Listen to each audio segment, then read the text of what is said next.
Hello everyone, welcome to genius point. पिछले lecture में हम देखे थे नॉर्मल कंक्रीट और उसके टाइप, यानी कंक्रीट क्या होते हैं और उसके कितने प्रकार होते हैं, किसके किसके आधार पे उसका क्लासिफिकेशन किया गया था। पिछला लेक्चर में थोड़ा लाइट कट रहा था, छोटा वीडियो था। आज हम इस चैप्टर को ख़त्म कर देंगे। आज हम पढ़ेंगे प्रॉपर्टीज़ ऑफ कंक्रीट और प्रॉपर्टीज़ के मेरिट डिमेरिट, गुण और दोष पढ़ना है, ठीक है। तो सबसे पहले हम पढ़ेंगे प्रॉपर्टीज़ ऑफ कंक्रीट। क्या पढ़ना है? Properties of concrete. यानी कंक्रीट के गुणधर्म,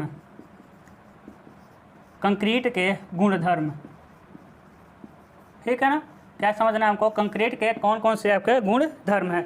अब समझिएगा, आप लोग नोट्स के लिए कर रहे हैं। नोट्स मेरे भाई रेडी हो रहा है, हम नोट्स जल्दी ही भेज देंगे आपको, ठीक है। हम बहुत अच्छे से नोट्स रेडी करवा रहे हैं। यदि उस नोट को आप पढ़ लेंगे उसके बाहर आएगा ही नहीं। यदि हम नहीं भी नोट्स अपने बनाएंगे, मतलब कि अपने बनाएंगे तो और अच्छा रहेगा, ठीक है। अपना नोट्स ज़्यादा समझ आता है। थोड़ा बहुत आप लोग कंफर्ट जोन से बाहर निकलिए। कंफर्ट जोन नहीं है जो सो करके वीडियो देखना, खाना खाते हुए वीडियो देखना, इससे थोड़ा सा आपको उभरना पड़ेगा। क्योंकि अभी तो आप लोग थर्ड ईयर में हैं, अभी कोई मतलब नहीं है, अभी किसी से आपका कोई कंपटीशन नहीं है। आराम से नहीं भी पढ़ेंगे, लास्ट के 1 महीना पढ़ेंगे, पास हो जाएंगे। आप कहेंगे सर हमको बताइए, नहीं हमको पता है 1 ही महीना पढ़ते हैं, सही है, कोई दिक्कत नहीं है। लेकिन जैसे आप 5वें सेमेस्टर 6ठे सेमेस्टर तक सो के पास होंगे, लेकिन जैसे 6ठे सेमेस्टर के आगे जेई की तैयारी करेंगे तो एक निर्दयी दुनिया मिलेगी, बेदर्दी दुनिया मिलेगी, जालिम दुनिया मिलेगी। समझ रहे हैं ना। जब जेई के कंपटीशन में जाएंगे, किसी का कोई नहीं होता है, आपके बगल वाले ही आपसे ज़्यादा नंबर लाने के लिए कोशिश करेंगे, कोई किसी का नहीं होता है। तो वो क्यों ना अभी से आप शुरू कर दीजिए, तब आपको एक बैग ज़्यादा मेहनत करना पड़ेगा। तो फिर आप हड़बड़ा के क्या करेंगे, छोड़ देंगे कि मेरे बस की बात नहीं है। तो उतना मेहनत क्यों ना अभी से किया जाए कि लास्ट में ज़्यादा मेहनत करने की ज़रूरत नहीं पड़ेगी, ठीक है। चलिए, आप कहेंगे सर ज़्यादा लेक्चर मत दीजिए, क्वेश्चन शुरू, मतलब कि लेक्चर शुरू करिए, ठीक है। चलिए शुरू करते हैं। अब देखिए, प्रॉपर्टीज़ क्या होता है, गुणधर्म क्या होता है। तो ये गुणधर्म उसे कहते हैं, हम बहुत बार बता चुके हैं, गुणधर्म उसे कहते हैं जो कभी ना बदले, कहीं ना बदले, है ना। जैसे कि पानी, जैसे क्या हो गया, पानी का एक गुण होता है कि यह क्या होता है, रंगहीन होता है, गंधहीन होता है, स्वादहीन होता है। वो पानी कहीं रहेगा तो यदि पानी शुद्ध है तब, और रंगहीन, गंधहीन, स्वादहीन हो जाएगा। पानी का कभी गुणधर्म नहीं बदलता है। पानी 4 डिग्री सेल्सियस पे, है ना, मैक्सिमम आयतन देता है, तो कहीं रहेगा तो उतना ही पर देगा, वो कहीं नहीं बदलने वाला है। 100 डिग्री सेल्सियस पे बॉयल होता है, वो कहीं रहेगा तो 100 ही पे बॉयल होगा। तो वो होता है गुणधर्म जो कभी ना चेंज हो, उसे क्या कहते हैं हम लोग, गुणधर्म कहते हैं, ठीक है। तो वही पढ़ना है हमको, कंक्रीट का गुणधर्म। कंक्रीट कहीं भी हो, किसी भी कंडीशन में, तो उसका क्या गुणधर्म होनी चाहिए। कंक्रीट इंडिया में बना रहे हैं वही गुणधर्म होगा, यदि उसको अमेरिका में, ऑस्ट्रेलिया में बना रहे हैं तो वही गुणधर्म होना चाहिए। ऐसा नहीं ना, कंक्रीट ढलाई करने के बाद, इंडिया में कंक्रीट ढलाई करने के बाद छत से पानी नहीं टपकता है तो दूसरे कंट्री में छत से पानी टपकेगा नहीं, ऐसा नहीं। यानी कंक्रीट का एक गुण होता है, इम्परमिएबल होगा। कंक्रीट को कहीं भी डाल देंगे तो उसमें से वो इम्परमिएबल, यानी अपारगम्य होगा, पानी को एक तरफ से दूसरे तरफ तक नहीं जाने देगा। यही चीज़ होता है प्रॉपर्टी, ठीक है। तो प्रॉपर्टी होता है जो कभी नहीं बदलता है, कहीं नहीं बदलता है, ठीक है। अब प्रॉपर्टी इसके हम 2 कंडीशन में देखते हैं, 2 कंडीशन में ज्ञात करते हैं। एक आदमी होता है ना, शादी से पहले अलग अलग उसका गुण रहता है, शादी के बाद कहते हैं कि शादी के बाद तुम बदल गए हो, ठीक है। तो उसी तरह कंक्रीट का मतलब कि मतलब कंक्रीट क्या होता है, सेट होने से पहले उसका अलग गुणधर्म होता है, सेट होने के बाद उसका अलग गुणधर्म होता है ना। तो कंक्रीट का हम सबसे पहले देखेंगे गीली अवस्था में गुणधर्म, है ना। यानी कहेंगे कि ढलाई करने में, वेट स्थिति में, ढलाई करने से पहले क्या होगा आपका, पहला क्या लिखेंगे, ढलाई करने से पहले गुणधर्म, ढलाई करने से पहले गुणधर्म, है ना। यानी मिक्स किए हैं तो, यानी गीली अवस्था में, है ना, वेट कंडीशन में, यानी जो मिक्स किए हैं, सीमेंट बालू गिट्टी का पानी के साथ जब मिक्सर किए हैं, तो जब ढलाई करने जाएंगे अभी, तो उसमें क्या क्या गुणधर्म होना चाहिए, सेट होने से पहले, है ना। ढलाई करने से पहले नहीं, ढलाई करने नहीं, सेट होने से पहले लिख सकते हैं आप, सेट होने से पहले, सेट होने से पहले कुछ भी लिख सकते हैं, आप समझ रहे हैं। यानी अभी ढलाई नहीं किए हैं उससे पहले, है ना, यानी अभी सेट नहीं हुआ है उससे पहले, गीला कंडीशन में, अभी उसमें नमी की मात्रा है, उसमें क्या क्या उसका गुणधर्म होना चाहिए। तो पहला गुणधर्म होगा, समझ रहे हैं ना, सेट होने से पहले गुणधर्म क्या होगा, यानी हम कहते हैं शादी होने से पहले क्या गुणधर्म रहेगा। सबसे पहला गुणधर्म क्या आता है आपका, क्या आएगा, वर्केबिलिटी, है ना, वर्केबिलिटी, है ना। तो शादी होने से पहले आदमी अपने मन का कोई भी काम करता है, तो सेट होने से पहले वर्केबिलिटी है, कोई भी काम करेगा, ठीक है। कहने का मतलब कि अभी कंक्रीट को ला के ढलाई किए हैं, तो कंक्रीट जब गीला है ना, तो उसके अंदर वर्केबिलिटी का गुण होना चाहिए। और वर्केबिलिटी को बहुत डिटेल में हम चैप्टर में पढ़ेंगे, इसका चैप्टर ही है, ठीक है। वर्केबिलिटी मतलब क्या होता है, किसी कंक्रीट को कितनी आसानी से इच्छित आकार में ढाला जा सकता है। तो आदमी शादी होने से पहले कोई भी काम कर देता है, लेकिन शादी होने के बाद, सेट होने के बाद, शादी होने के बाद तो पत्नी का ही काम करता है सिर्फ ठीक है। तो क्या होगा, वर्केबिलिटी क्या होता है कि मतलब होगा कंक्रीट को कितनी आसानी से इच्छित आकार में ढाला जा सकता है, उसे क्या कहते हैं हम लोग, वर्केबिलिटी कहते हैं, ठीक है। यानी वर्केबिलिटी मतलब क्या होता है, हिंदी क्या होगा आपका, कार्यशीलता, है ना, एबिलिटी टू वर्क, ठीक है, कार्यशीलता ऐसा कुछ होता है इसका हिंदी, ठीक है। तो मतलब कि कंक्रीट को ढाले, ऐसा नहीं है कि आपको कंक्रीट को ढालना है तो उसको फैला रहे हैं तो इतना ज़्यादा एनर्जी लग रहा है, भाई कंक्रीट को ढालेंगे तो ऐसा नहीं है कंक्रीट को लाकर फेंक देंगे काम खत्म हो जाएगा, नहीं, उसको इस तरह फैलाया जाता है अच्छे से बराबर में, तो उसे कहते हैं वर्केबिलिटी, कि कितनी आसानी से उसको फैला दे रहे हैं, है ना। तो कंक्रीट का एक गुण होता है कि उसको आसानी से किसी भी आकार में ढाला जा सकता है, नहीं तो ऐसा हो कि गोलाकार पिलर बनाना हो तो ढाल ही नहीं पा रहे हैं, स्क्वायर खरबूज पंचभुज बन जा रहा है। तो एक कंक्रीट का गुण होता है कितनी आसानी से वो इच्छित आकार में होता है। तो कंक्रीट का सेट होने से पहले उसको किसी भी आकार में ढाला जा सकता है। यानी कंक्रीट में एक गुण होता है वर्केबिलिटी का, जिससे आसानी से किसी भी हम आकार में इसको ढाल सकते हैं आसानी पूर्वक। दूसरा होता है आपका सिजरेशन,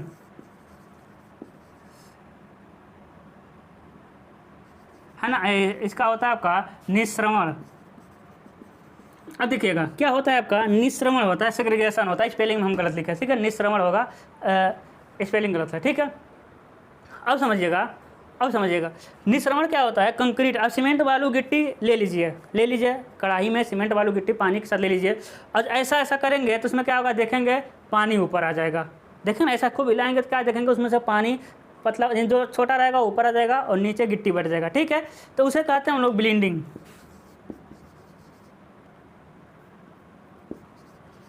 ठीक है ना। अब समझिएगा इसे निश्रवण, देखिए इंग्लिश, देखिए हिंदी नहीं पता हमको, ठीक है ना, रुकिए हम हिंदी देख ही ले रहे हैं, ठीक है ना, PDF निकालते हैं।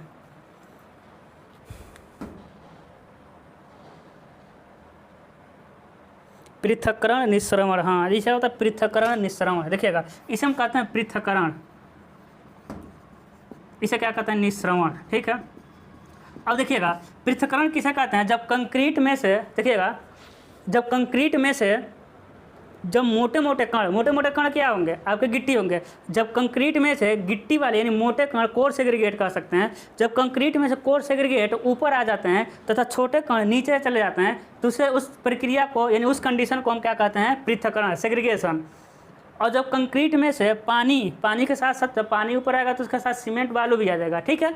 जब कंक्रीट में से पानी के कण यानी पानी का ऊपर परत जम जाता है तो उसकी स्थिति को क्या कहते हैं हम लोग, निश्रवण कहते हैं, ठीक है। तो देखिएगा कंक्रीट में पर्याप्त वर्केबिलिटी तो होनी चाहिए, लेकिन कंक्रीट का सेट होने से पहले गुण होता है कि कंक्रीट में न ही पृथक्करण होना चाहिए, न ही आपका निश्रवण होना चाहिए, न ही पृथक्करण होगा, न ही आपका निश्रवण, ये दोनों कंक्रीट में नहीं होने चाहिए, ठीक है।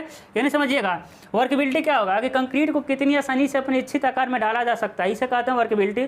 कंक्रीट में पर्याप्त मात्रा में वर्केबिलिटी होनी चाहिए, तभी वो इच्छित आकार में ढाला जा सकता है। और वर्केबिलिटी हम बता रहे हैं एक चैप्टर ही है, बहुत सारा कंडीशन होता है, पानी मिलाने पर वर्केबिलिटी बढ़ जाती है, पानी डाल देंगे तो उसको आसानी से फैला देंगे, ज़्यादा सीमेंट डाल देंगे तभी उसको आसानी से फैला देंगे, यदि उसमें गोल कण रहेगा तभी आसानी से फैला देंगे, है ना, उसमें त्रिकोण वाला कण डाल देंगे तो थोड़ा एनर्जी लगेगा, बहुत सारी कंडीशन होती है, उसको हम चैप्टर में देखेंगे, इन सबको डिटेल में पढ़ना है, ठीक है। अभी तो बस अब सबका इंट्रोडक्शन ले रहे हैं, ठीक है ना, तो इन सबको हमको डिटेल में पढ़ना है। सेग्रीगेशन क्या होता है कि कंक्रीट का ढलाई करने से पहले कंक्रीट में से जो मोटे कण ऊपर आ जाते हैं उस स्थिति को क्या कहते हैं, उस स्थिति को पृथक्करण कहते हैं। और जब कंक्रीट की ढलाई करने से पहले कंक्रीट के या फिर ढलाई करने के बाद या कंक्रीट के नम स्थिति में जब पानी के कण ऊपर आ जाते हैं तो उस क्रिया को क्या कहते हैं हम लोग, निश्रवण कहते हैं। ये दोनों कंडीशन हमारे कंक्रीट में नहीं होनी चाहिए। इससे नुकसान क्या होता है, देखिएगा सेग्रीगेशन यानी पृथक्करण हो गया तो बताइए मोटे कण ऊपर आ जाएगा और छोटे कण नीचे चला जाएगा। जब मोटे कण ऊपर आ जाएगा यानी उसमें छोटे छोटे कण नहीं रहेंगे तो बंधेगा कैसे, वो गिट्टी आपस में थोड़ी बंध पाएगा। बांधने के लिए मोटे कण उसमें यानी गिट्टी, उसमें बालू, उसमें सीमेंट, उसमें पानी घुसा रहता है तब पैक रहता है। अब मोटा कण ऊपर आ जाएगा तो वो आपस में पैक ही नहीं होने वाला है, वैसे कंक्रीट आपका कमजोर हो जाएगा, ऊपर आपका भद्दा हो जाएगा, कमजोर भी हो जाएगा, तो कमजोर कंक्रीट हो जाता है। यदि सेग्रीगेशन की स्थिति उत्पन्न हो गई तो मोटे कण ऊपर आ गए। यदि पानी के कण ऊपर आ गए तो क्या होगा, जब पानी के कण ऊपर आ जाएंगे तो नीचे आपका, देखिए जब पानी ऊपर आएगा तो सिर्फ पानी थोड़ी आएगा, पानी में ही सीमेंट घुला रहता है, सीमेंट भी ऊपर आ गया, यानी सीमेंट सीमेंट पानी ऊपर आ गया तो बताइए नीचे सीमेंट की कमी पड़ जाएगी, तब क्या होता है वो नीचे कमज़ोर हो जाएगा, और पानी ऊपर जम जाएगा तो एक पानी का परत बन जाता है, तो बाद में वो निकल करके टूट फूट जाता है, तो खुद दोनों कमज़ोर हो जाते हैं। तो ये दोनों कंडीशन आपके कंक्रीट में नहीं होनी चाहिए। तो ये तीनों कंडीशन हो गया, ये प्रॉपर्टी तीनों हो गई, किसकी प्रॉपर्टीज हो गई, सेट होने से पहले कंक्रीट के गुणधर्म, ये सब नहीं होनी चाहिए, ठीक है। दूसरा हम पढ़ते हैं सेट होने के बाद, यानी कठोर अवस्था में, है ना, नम अवस्था था। दूसरा हम पढ़ेंगे सेट होने के बाद, ठीक है, यानी सेट होने के बाद, पहले नहीं बाद देगा, यानी कठोर हार्ड कंडीशन में कठोर हो गया, है ना। अब शादी हो गई इसकी, अब कठोर होने के बाद क्या होगा, है ना, शादी होने के बाद बंदे में क्या चेंजिंग आएगी, वो किसी की नहीं सुनने वाला है। अब कंक्रीट आपका कठोर हो गया, वो किसी का नहीं सुनेगा, ठीक है। अब समझिएगा, कठोर होने के बाद पहला होना चाहिए स्ट्रेंथ, पहला उसका गुण होता है सामर्थ्य, है ना।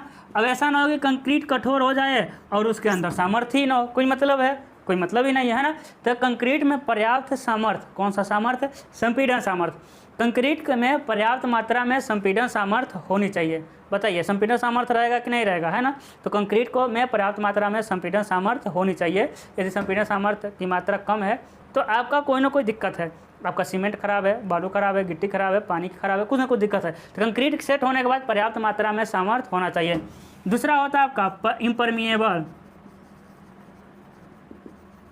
इम्परमिएबिलिटी लिखा सकता है, अपारगम्यता, अपारगम्यता, ठीक है। मेरा स्पेलिंग का एक भी मतलब इंग्लिश का एक भी सेंटेंस का वर्ड का स्पेलिंग सही नहीं रहता है, बता दें, ठीक है। अपारगम्यता, अपारगम्यता क्या होता है आप समझते हैं, यानी किसी पदार्थ में से पानी यदि हम यहाँ डालें और इस तरह से निकल जाए तो उसे कहेंगे कि परमिएबल। जैसे रुई एक है ना, कपड़ा ही देख लीजिए, यहाँ पानी डालेंगे ना तो धीरे धीरे धीरे धीरे धीरे धीरे धीरे धीरे इधर से निकल जाएगा, है ना, रिश्ते रिश्ते रिश्ते रिश्ते, ठीक है। तो उसे कहेंगे इम्परमिएबल, यानी एक तरफ से दूसरी तरफ तक पानी चला जाए या लिक्विड चला जाए, ठीक है। तो आपका जो कंक्रीट होना चाहिए वो सेट होने के बाद इम्परमिएबल होना चाहिए। ऐसा ना हो कि सेट कर दें, सेट होने के बाद ऊपर पानी नीचे आ जाए, नहीं, कंक्रीट क्या होना चाहिए, इम्परमिएबल होना चाहिए, पर्याप्त मात्रा में उसमें अपारगम्यता होना चाहिए। आप कहेंगे सर कोई घर मतलब टपकता है, मेरे भाई इसीलिए तो टपकता है, उसमें कोई दिक्कत हो गया होगा, कहीं दरार छूट गया होगा, कुछ कमज़ोर होगी तो वो गुण उसका मतलब वो कंक्रीट मतलब क्या खराब हो गया, उसके अंदर गुण ही नहीं है, है ना। तो पर्याप्त मात्रा में अपारगम्यता होनी चाहिए कंक्रीट में, ठीक है। तीसरा होता है आपका ड्यूरेबल, ड्यूरेबिलिटी, है ना, यानी टिकाऊपन, टिकाऊपन, यानी क्या होना चाहिए, जो कंक्रीट होना चाहिए वो पर्याप्त टिकाऊ होना चाहिए। टिकाऊ मतलब धूप से ख़राब नहीं होना चाहिए, काफ़ी ज़्यादा दिन तक चलना चाहिए। ऐसा ना हो कंक्रीट की ढलाई किए 2 साल में ख़राब हो गया, कोई ठेकेदार रोड की ढलाई करता है टूट जाता है, नहीं। कंक्रीट का गुण होता है कि काफ़ी टिकाऊ होता है, हर एक मटेरियल से ज़्यादा दिन तक कंक्रीट चलता है, इसीलिए कंक्रीट का ज़्यादा यूज़ करते हैं। तो कंक्रीट पर्याप्त टिकाऊ होना चाहिए, काफ़ी दिनों तक चलना चाहिए, धूप से, वर्षा से, नमी से प्रभावित नहीं होना चाहिए, यानी खराब नहीं होना चाहिए, ठीक है। अगला क्या मिल जाएगा आपको, चौथा क्या मिल जाएगा, लेस, है ना, लिखेंगे यानी लेस डायमेंशनल चेंज, है ना, नेग्लिजिबल, नेग्लिजिबल डायमेंशन चेंज, यानी अपने बीमाओं में एक नगण्य परिवर्तन करेगा, है ना, अपनी बीमाओं में। यानी सेट होने के बाद कंक्रीट ऐसा ना हो कि सेट होने के बाद, समझिएगा, सेट होने के बाद ऐसा ना हो कि वो अपना मोटाई था तो कम कर ले, है ना। कंक्रीट का गुण होना चाहिए, सेट होने के बाद वो मोटाई अपना कभी कम नहीं करेगा, यानी डायमेंशन कभी नहीं करेगा। लंबाई चेंज हो गया तो ऐसा नहीं कि लंबाई कभी बढ़ जाएगा कभी कम हो जाएगा, ऐसा सेट होने के बाद जो कंक्रीट का गुण होता है वो सेट होने के बाद अपना डायमेंशन चेंज ही नहीं करता है। क्या कंक्रीट की इतना ढलाई कर देंगे तो थोड़ा खींच देंगे, इसको लंबा कर देंगे, नहीं करेंगे, क्योंकि वो सेट हो चुका है, वो डायमेंशन में परिवर्तन ही नहीं करेगा। बात को समझे। तो ये दोनों क्या था आपका, दोनों मतलब सेट होने से पहले और सेट होने से बाद। एक क्या था, कंक्रीट के गुण था, सेट होने से पहले 3 गुण, सेट होने के बाद 4 गुण। सेट होने से पहले 3 गुण कौन कौन सा, याद करिए। सबसे पहले क्या था, वर्केबिलिटी होना चाहिए, अच्छी मात्रा में वर्केबिलिटी होनी चाहिए। सेग्रीगेशन यानी पृथक्करण नहीं होनी चाहिए, यानी मोटे कण कंक्रीट से ऊपर नहीं आने चाहिए। तीसरा ब्लीडिंग था आपका, निश्रवण था, नहीं होना चाहिए, पतले कण ऊपर नहीं आना चाहिए, ठीक है। सेट होने से पहले 3 गुण खत्म। उसके बाद सेट होने के बाद कितने गुण आएंगे आपके, सेट होने के बाद 4 गुण। पहला क्या आ जाएगा, स्ट्रेंथ, कंक्रीट में पर्याप्त मात्रा में सामर्थ्य होना चाहिए। दूसरा इम्परमिएबल यानी अपारगम्यता, कंक्रीट में सामर्थ्य तो होना चाहिए लेकिन कंक्रीट पारगम्य नहीं होना चाहिए, कंक्रीट अपारगम्य होना चाहिए, यानी पानी एक तरफ से दूसरे तरफ तक नहीं जाना चाहिए। तीसरा क्या है, लेस डायमेंशन चेंज या निग्लिजिबल डायमेंशन चेंज, उसके बीमाओं में सेट होने के बाद कोई भी परिवर्तन नहीं होगा और सेट होने के बाद वो ड्यूरेबल होगा, काफ़ी दिनों तक चलेगा, धूप वर्षा इत्यादि से वो डिस्टर्ब नहीं होगा, ख़राब नहीं होगा, काफ़ी दिन तक चलेगा। है ना। एक अभी तक हम क्या पढ़े, प्रॉपर्टीज ऑफ कंक्रीट। अब हम पढ़ेंगे कंक्रीट के गुण और दोष, है ना। तो पहले सबसे हम पढ़ेंगे कंक्रीट के गुण। देखिए ये ना पूरा गुण है, देखिए कंक्रीट का गुण और दोष पढ़ना तो कोई लॉजिक ही नहीं है, बहुत आसान टॉपिक है, आपको नोट्स में मिल जाएगा, सारा गुण पढ़ लीजिएगा। कुछ गुण कुछ दोष हम बोल रहे हैं। कंक्रीट का पहला गुण क्या है, गुण देखिए तो बहुत सारे गुण हैं। कंक्रीट का पहला गुण क्या है कि इसको किसी भी आकार में ढाला जा सकता है, लिखने की जरूरत थोड़ी, हम बोल रहे हैं। पहला क्या है, इसको किसी भी आकार में ढाल सकते हैं। ढाल सकते हैं कि नहीं, खुद सोचिए। कंक्रीट को किसी भी आकार में सांचा बनाइए, डाल दीजिए, किसी भी आकार में डाला जा सकता है, पहला गुण। दूसरा क्या हो गया, ये काफ़ी टिकाऊ होता है, बहुत दिन तक चलता है ना, बहुत दिन तक चलता है, दूसरा हो गया। तीसरा होता है इसके अनुरक्षण व्यय की कम ज़रूरत पड़ती है। क्या कंक्रीट ढाल कर छोड़ दिए तो उसको हमेशा पेंट करेंगे, नहीं, इसको अनुरक्षण करने की आवश्यकता नहीं पड़ती है। चौथा क्या आ गया, धूप, वर्षा, वायुमंडल, इन सबसे बहुत ही कम, आग लगने से इन सबसे बहुत कम प्रभावित होती है ना। ये क्या हो जाएगा, इसका गुण हो जाएगा। पांचवा गुण क्या हो गया, ये सेट होने के बाद इसके डायमेंशन चेंज नहीं होता है, विमाओं में परिवर्तन नहीं होता है। छठा गुण क्या हो गया, इसके जो मटेरियल होता है आसपास बहुत आसानी से अवेलेबल होता है ना। बहुत सारे गुण है, कुछ भी आप समझ सकते हैं, कोई दिक्कत नहीं है, बहुत सारे गुण है, पढ़ लीजिएगा, इसको पढ़ाने की ज़रूरत नहीं है। हो जाएगा कि नहीं हो जाएगा। दोष क्या हो जाएंगे बताइए, दोष क्या होता है, कंक्रीट बहुत भारी होता है, अपने आप में ही भारी होता है, तो इसे बहुत लंबा स्ट्रक्चर नहीं बना सकते, है ना, क्योंकि बीच में लंबा बनाएंगे तो बेंड हो जाएगा, तो बीच में सपोर्ट देने की ज़रूरत पड़ती है। तो कंक्रीट क्या होता है, थोड़ा भारी होता है, हैवी मटेरियल होता है। तीसरा गुणधर्म क्या है, ये थोड़ा सा महंगा होता है कंक्रीट की ढलाई करेंगे तो क्या होगा, थोड़ा सा महंगा होगा कि नहीं होगा, थोड़ा सा क्या होगा, महंगा होता है। ये क्या, कंक्रीट के बहुत ही कम दोष होते हैं, ठीक है। और कंक्रीट का क्या दोष मिल जाएगा, खुद सोचिए, कंक्रीट का क्या दोष मिल जाएगा, सोचिए, खुद सोचवान बनिए आप, ठीक है। चलिए हम देख लेते हैं, PDF में निकाल के देख लेते हैं, है ना। ये चीज़ें आप लोग को याद करने की जरूरत नहीं। हाँ देखिए, कंक्रीट का एक और गुण है, इसके संपीड़न सामर्थ्य, सब आपको नोट से मिलेगा, इसके संपीड़न सामर्थ्य अधिक होते हैं। कंक्रीट का गुण होता है संपीड़न सामर्थ्य इसका अधिक होता है, लेकिन कंक्रीट का दोष क्या होता है, इसका तनन सामर्थ्य कमज़ोर होता है। अभी हम बताए थे ना, तनन में कमज़ोर होता है, ठीक है ना। और क्या, हाँ दोष हमको देखना था ना, दोष देखिए, दोष क्या लिखेंगे, हाँ लिखेंगे, हाँ कंक्रीट का दोष है कि जब कंक्रीट का आयु खत्म हो जाता है ना, तब इसको तोड़ के बेचेंगे तो कुछ मिलने वाला नहीं है। जबकि यदि स्टील का कोई सामान है, शीशे का कोई है, तो उसको बेचेंगे तो पैसा कुछ मिलेगा, लेकिन कंक्रीट कोई खरीदने वाला है नहीं। तो कंक्रीट को तोड़ के, इसे कहते हैं स्क्रैप वैल्यू, कबाड़ी मूल्य। कंक्रीट का कबाड़ी मूल्य नहीं होता है, इसका मतलब जो तोड़ेंगे तो कुछ नहीं मिलने वाला है, ठीक है। ठीक है ना। कंक्रीट का कह रहे हैं कि उसके बाद होता है, इसका दोष क्या होता है, इसकी मरम्मत काफ़ी कठिन होता है ना। यदि कहीं बेंड हो गया, थोड़ा सा किसी कारण से बेंड हो गया, फिर उस सीधा करने में हालत ख़राब हो जाएगा, तो इसका मरम्मत करना ना थोड़ा सा कठिन होता है, ठीक है ना। उसके बाद लिखा कि इसमें इफ्लोरोसेंस की समस्या आती है। इफ्लोरोसेंस क्या होता है, आप देखेंगे ज़्यादा जहाँ नमी आएगा ना, वहाँ ज़्यादा नमी आएगा तो वहाँ देखेंगे सफ़ेद सफ़ेद परत बन जाता है, इफ्लोरोसेंस कहते हैं उसे। यदि पानी में लवण की मात्रा ज़्यादा होती है तो वो होता है वो कंडीशन, या जो ईंट है, कंक्रीट है, उसमें लवण साल्ट की मात्रा ज़्यादा है ना, तो एक कंडीशन आता है। तो कंक्रीट में क्या आता है कि वो सफ़ेद कंक्रीट में परत बन जाती है पानी के संपर्क में आने से, इफ्लोरोसेंस कहते हैं, उससे पूरा प्लास्टर वगैरह वो ख़राब हो जाता है, तो उसमें वो समस्या आती है। फिर दोष क्या हो जाएगा कंक्रीट का, कंक्रीट के में क्रीप होता है। कंक्रीट में क्रीप मतलब कंक्रीट की यदि आप ढलाई कर देंगे, यदि ढलाई कर दिए स्ट्रक्चर, तो बहुत दिन बाद थोड़ा सा वो बेंड हो जाएगा, थोड़ा सा होगा ना, कितना भी होगा, तो हम इंजीनियर छोटी छोटी चीज़ों को ध्यान देते हैं ना। तो कंक्रीट में क्रीप कहते हैं। क्रीप मतलब होता है, अब देखेंगे बिजली का तार एकदम सीधा यदि खींच के छोड़ देंगे तो कुछ देर बाद वो थोड़ा सा तिरछा हो जाएगा कि नहीं हो जाएगा, उसे ही कहते हैं क्रीप। यानी लगातार बल के संपर्क में रहने से बहुत दिनों बाद वो उसके शेप में थोड़ा परिवर्तन आ जाता है, उसे कहते हैं क्रीप कहते हैं। तो कंक्रीट में क्रीप की समस्या भी कहीं कहीं आ जाती है, ठीक है। कंक्रीट का एक और दोष होता है कि ये फैलता सिकुड़ता है। कंक्रीट में क्या होता है, फैलता सिकुड़ता है, यानी कंक्रीट में जब धूप का प्रभाव पड़ेगा तो वो थोड़ा सा फैलेगा, अब इतना भी नहीं फैलेगा कि आप उसको देख पाइए, ठीक है, थोड़ा सा फैलता है। उसके बाद ठंडी में थोड़ा सा सिकुड़ता है, ये क्या उसका दोष हो गया। अब कंक्रीट का एक और दोष है कि लगातार ज़्यादा लंबा स्ट्रक्चर नहीं बना सकते, उसमें कुछ ना कुछ क्या देना पड़ता है, आपको गैप देना पड़ता है, कुछ ना कुछ क्या देना पड़ता है, गैप देना पड़ता है। आप लोग देखें होंगे जब सीसी की ढलाई होती है तो बीच बीच में थोड़ा गैप देते हैं कि नहीं देते हैं? देते हैं। तो कंक्रीट का गुणधर्म है कि ज़्यादा लंबा स्ट्रक्चर एक ही बार में नहीं बना सकते, उसको बीच बीच में कुछ क्या देना पड़ता है, गैप देना पड़ता है। क्यों गैप देना पड़ता है? क्योंकि अभी हम एक दोष है, ठीक है, कंक्रीट का दोष है। क्यों गैप देना पड़ता है? क्योंकि और जब धूप का प्रभाव पड़ेगा तो फैलेगा। यदि गैप नहीं दिए रहेंगे तो कंक्रीट क्या हो जाएगा, क्रैक हो जाएगा। तो कंक्रीट का अगला दोष क्या है कि कंक्रीट में क्रैक होने के चांस रहते हैं। यदि प्रॉपर गैप नहीं दिए है ना तो क्या हो जाएगा, क्रैक हो जाएगा। अब बताइए अपने घर में जो छत बनाएंगे या फर्श बनाएंगे उसमें जोड़ थोड़ी देंगे आप, ज्वाइंट थोड़ी देंगे, गैप थोड़ी छोड़ेंगे, नहीं। तो आप देखेंगे ना फर्श क्रैक कर जाता है। तो क्रैक से बचने के लिए क्या करना चाहिए, फर्श क्रैक ना हो उसके लिए क्या करना चाहिए आपको, बीच में शीशा डाल देना चाहिए। देखेंगे घर में पतला पतला शीशा डाला जाता है। अब शीशा क्यों डाला जाता है? क्योंकि शीशा डालने से फ़ायदा ये होता है जब आपका टेम्परेचर आएगा तो फैलेगा। जब फैलेगा तो शीशा क्या होता है, शीशा गुण होता है वो दब जाएगा, तो फैलेगा शीशा दब जाएगा, और जब सिकुड़ेगा तो शीशा फैल जाएगा, है ना। तो इसलिए शीशा डाल दिया जाता है। ये पक्का है, ये मेरा पक्का देख लीजिएगा, गारंटी। जिस घर में शीशा नहीं पड़ा होगा वो फर्श में क्रैक आया ही आया होगा, वो फर्श उस फर्श में क्रैक आएगा। तो कंक्रीट का एक और दोष है कि कंक्रीट में हमेशा मतलब कि क्रैक आने के चांस रहते हैं। तो ये सारे दोष हैं। ये तो बच्चों वाला टॉपिक था। तो समझिए यहीं से आपका क्या फर्स्ट चैप्टर कंप्लीट हो गया।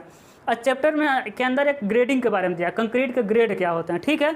तो ग्रेड हम बता रहे हैं ना कि बहुत सारी चीज़ों को अंदर पढ़ना है, तो ग्रेड तो आपके लिए खेल हो जाएगा, कुछ है नहीं, अभी के लिए हम छोड़ दे रहे हैं उसको हम लास्ट में पढ़ेंगे ग्रेड क्या होता है कंक्रीट का। क्योंकि इस चैप्टर में समझाएंगे ना तो बहुत सारी चीज़ें अभी आपको नहीं समझ आएगी। अभी आपको हम रेशियो समझाएंगे, फिर क्यूब समझाएंगे, फिर कंप्रेशन स्ट्रेंथ समझाएंगे, तब जाके आपको ग्रेड समझाएंगे, तब आपको ज़्यादा समझ आ गया था। आप एक अनुभवी टीचर से पढ़ रहे हैं, आपको घबराने की ज़रूरत नहीं है। अच्छे से सिस्टम से हम सारी चीज़ें कवर कर देंगे, डोंट वरी, ठीक है। तो आई होप आपको समझ आता होगा। यदि आपको समझ आ रहा है तो आप वीडियो को ज़्यादा लोगों तक पहुँचाइए प्लीज़। चैनल का ग्रोथ बहुत स्लो है, वीडियो को ज़्यादा लोगों तक आप लोग शेयर करिए, ज़्यादा शेयर करिए, ज़्यादा अच्छा सा कमेंट आएगा, हम ज़्यादा वीडियो रोज़ लाएंगे, ठीक है। तो आज के लिए बस इतना ही।